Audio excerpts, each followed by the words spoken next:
네, 여러분 안녕하십니까? 하나님의 말씀을 저희들 전하러 나왔습니다. 여러분의 인생이 무엇입니까? 너희가 내일 일어날 일을 알지 못하나니 너희 생명이 무엇이냐? 잠깐 보이다가 사라지는 안개라고 말씀하십니다. 이 안개와 같은 인생을 살아가는 동안 여러분들은 종교나 과학이나 철학의 권위를 두고 살아가지만 그것은 여러분의 죄 문제를 해결할 수 없습니다. 성경은 이렇게 말씀하십니다. 하나님의 아들이 있는 자는 생명이 있고 하나님의 아들이 없는 자는 생명이 없다고 말씀하십니다. 성경은 예수님이 있는 자는 생명이 있고 예수님이 없는 자는 생명이 없다고 말씀하십니다. 사람들은 안개와 같은 인생에 소망을 두고 살아가지만 우리 조상들이 땅속에 묻힌 것처럼 어느 날 모든 것을 버려두고 빈손으로 이 세상을 떠나야 합니다. 그래서 성경은 이 안개와 같은 인생을 이렇게 말씀하십니다.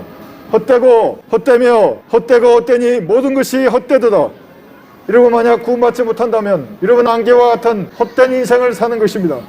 여러분들 구원을 받아야 합니다. 우리 교회에 나오라는 것이 아닙니다. 어떤 사람이나 종교를 추종하라는 것이 아닙니다. 여러분들은 여러분의 죄가 용서된 사실을 믿어서 구원을 받아야 합니다. 이 죄 문제를 해결하기 위해서 하나님께서 친히 육신을 입고 이 땅에 내려오셨습니다. 그분이 주 예수 그리스도입니다. 예수님께서 여러분의 죄값을 용서하시기 위해서 친히 성경대로 십자가에 매달려 죽으시고 성경에 기록된 예언대로 장사되셨다가 성경 예언대로 다시 부활하셨습니다. 그래서 여러분의 죄가 용서된 것입니다. 여러분들이 만약 이 사실을 마음으로 믿으신다면 안개와 같은 여러분의 인생에서 가장 중요한 결정을 하는 것입니다. 사람에게 가장 소중한 것은 자신의 혼입니다.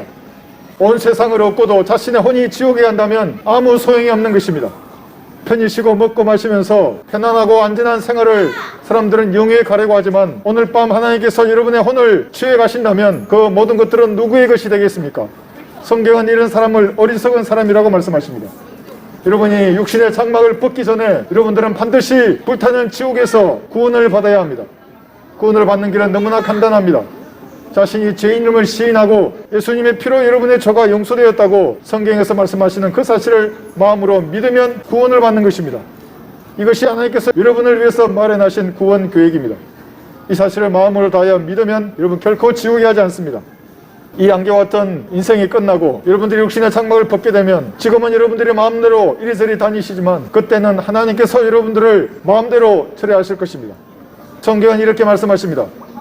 그들을 불타는 용광로 속으로 던지리니 거기서 울며 이를 갈고 있으리라. 너희 저주받은 자들아 내게서 떠나 마귀와 그의 천사들을 위하여 준비한 영원한 불 속으로 들어가라. 하나님께서 여러분에게 이렇게 말씀하신다면 어떤 변명을 할 수 있겠습니까?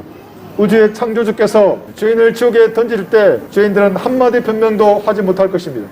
왜냐하면 여러분의 모든 그 은밀한 죄들이 하나님의 책들에 낱낱이 기록되고 있기 때문입니다. 안개와 같은 인생이 끝나기 전에 여러분 반드시 구원을 받아야 합니다. 불타는 지옥에서 구원을 받는 것이 가장 현명한 삶을 사는 것입니다. 지금 구원을 받으십시오. 예수님의 피를 마음으로 믿어서 구원받는 현명한 여러분들이 되시기를 바랍니다. 감사합니다.